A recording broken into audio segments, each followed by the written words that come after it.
Israel is dangling a deal before Beirut, promising to scale back troops in southern Lebanon if Hezbollah is disarmed. But Hezbollah flatly rejects surrender, insisting its weapons are the only shield against Israel. With Washington pressing Beirut and the UN delaying a peacekeeping vote, the standoff raises a blunt question.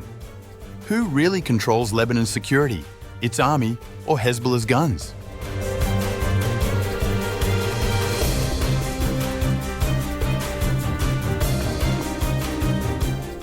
Israel, on August 25th, signalled it would scale back its military presence in southern Lebanon if the Lebanese armed forces took action to disarm Shiite militant group Hezbollah, while the Iran-backed group reiterated its refusal to lay down its weapons.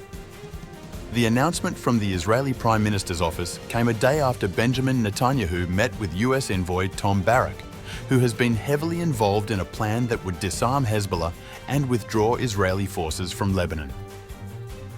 If the Lebanese armed forces take the necessary steps to implement the disarmament of Hezbollah, Israel will engage in reciprocal measures, including a phased reduction by the Israeli military.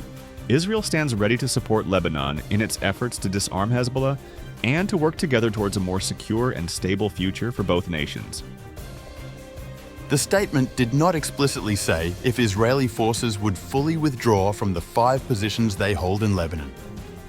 However, senior Hezbollah official Mahmoud Komati on August 25th rejected the Israeli proposal, telling Reuters that the group opposed any direct cooperation with the Zionist enemy or collusion against Lebanon's people and its resistance.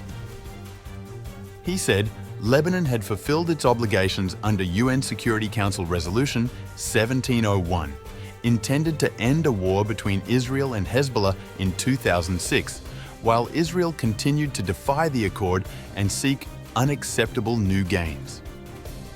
Komati urged the Lebanese government to uphold the national consensus, dismissing what he called US and Israeli tricks and games.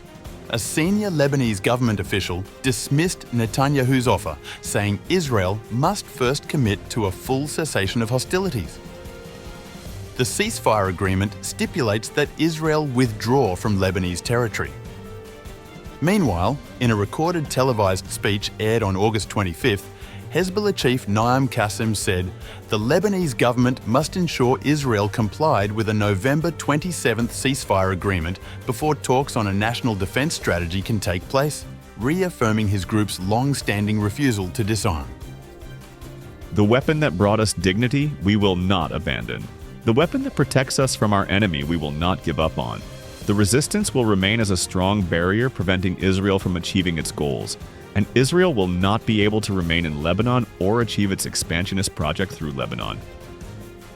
He dismissed Lebanese government and foreign proposals to integrate Hezbollah's arsenal into a national defense strategy, insisting that Israel must first withdraw from Lebanese territory, release prisoners, and halt attacks. Since the Israel-Hezbollah war ended in November 2024 with a US-brokered ceasefire, Hezbollah officials have said the group will not discuss its disarmament until Israel withdraws from the 5 hills it controls inside Lebanon and stops almost daily airstrikes. Those strikes have killed or wounded hundreds of people, most of them Hezbollah members. Lebanon's Deputy Prime Minister Tariq Mitri told the Associated Press in response that Israel has an obligation to comply with the ceasefire agreement, which has not yet happened. Lebanon's position is clear. Israel must commit to the cessation of hostilities. He added that Israel should also withdraw from Lebanon and release Lebanese prisoners it is holding. Notably, Beirut is under US pressure to disarm the group that recently fought a 14-month war with Israel and was left gravely weakened, with many of its political and military leaders dead. Lebanon needs international support to rebuild after last year's war, which left large swaths of southern and eastern Lebanon in ruins and caused an estimated $11.1 billion in damages, according to the World Bank.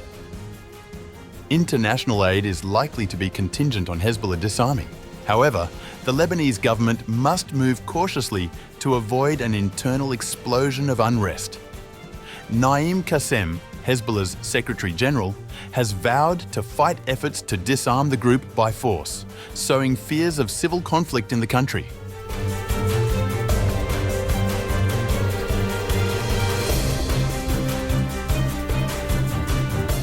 Meanwhile, the United Nations Security Council postponed a vote scheduled for August 25th on the future of the UN's peacekeeping mission in South Lebanon, which faced US and Israeli opposition. The Council is debating a French-drafted compromise that would extend the UN Interim Force in Lebanon, UNIFIL, for one more year while it prepares to withdraw. UNIFIL was deployed in 1978 to separate Israel and Lebanon. Talks over UNIFIL began last week, and it had been thought a vote could come as soon as August 25th, but diplomatic sources indicated that a vote would now come by the end of the week. The force's mandate ends on August 31st. The multinational force's mandate was expanded following the 2006 Israel-Hezbollah conflict. It has played a significant role in monitoring the security situation in southern Lebanon for decades, including during the Israel-Hezbollah war last year. But it has drawn criticism from both sides. Trump administration political appointees entered office this year, aiming to shut down UNIFIL as soon as possible. They regard the operation as an ineffectual waste of money that is merely delaying the goal of eliminating Iran-backed Hezbollah's influence and restoring full security control to the Lebanese armed forces. Hezbollah effectively controlled southern Lebanon before last year's war.